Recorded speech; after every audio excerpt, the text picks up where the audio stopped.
അറബിക്കടലിൽ മുങ്ങിയ ചരക്കു കപ്പലും കണ്ടെയ്നറുകളും കണ്ടെത്താൻ സോണാർ സർവേ തുടങ്ങും. ഇനി കൂടുതൽ കണ്ടെയ്നറുകൾ കേരള തീരത്തെത്താൻ സാധ്യതയില്ല എന്നാണ് റവന്യൂ മന്ത്രി കെ രാജൻ പ്രതികരിച്ചത്. കണ്ടെയ്നറുകളിൽ നിന്ന് തീരത്തടിഞ്ഞ പോളിമർ പ്ലാസ്റ്റിക്കുകൾ നീക്കം ചെയ്തു തുടങ്ങി. അതേസമയം തമിഴ്നാട് കുളച്ചൽ തീരത്തും കണ്ടെയ്നറുകൾ ഇന്ന് അടിഞ്ഞു. മുങ്ങിയ ചരക്ക് കപ്പലിന്റെ സ്ഥാനം സോണാർ സർവേയിലൂടെ കണ്ടെത്തും. മുങ്ങിയ കണ്ടെയ്നറുകൾ സ്കാനിങ്ങിലൂടെ കണ്ടെത്തിയാണ് മാറ്റുക. അമേരിക്കയിലെ ടി&ടി ഷിപ്പിംഗ് കമ്പനിക്കാണ് ചുമതല. കപ്പലിലെ എണ്ണ നീക്കം ചെയ്യാൻ ജൂലൈ 3 വരെയാണ് കമ്പനി സമയം ആവശ്യപ്പെട്ടിരിക്കുന്നത്. ഇതുവരെ അപകടകരമായ ഒരു ഇന്ധനവും കടലിൽ കലർന്നിട്ടില്ല എന്നാണ് ഷിപ്പിംഗ് മന്ത്രാലയത്തിന്റെ വിലയിരുത്തൽ. ആശങ്കപ്പെടേണ്ട സാഹചര്യം കേരള തീരത്തില്ലെന്ന് റവന്യൂ മന്ത്രി കെ രാജൻ.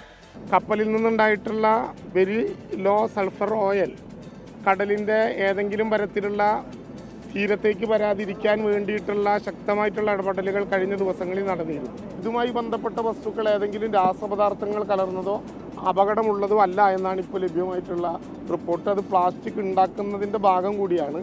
അനാവശ്യമായിട്ടുള്ള ഭീതി ആളുകൾക്കിടയിൽ ഉണ്ടാക്കേണ്ടതില്ല. തീരത്തടിഞ്ഞ പ്ലാസ്റ്റിക് തരികൾ ഹരിതകർമ്മസേനയും സന്നദ്ധ സംഘടനകളും ചേർന്ന് നീക്കം ചെയ്തു തുടങ്ങി.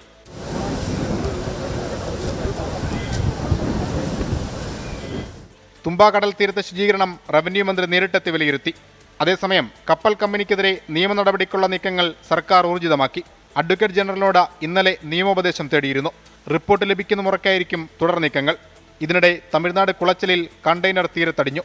തമിഴ്നാട് റവന്യൂ വകുപ്പ് സ്ഥലത്തെത്തി പരിശോധന നടത്തി. 24 തിരുവനന്തപുരം.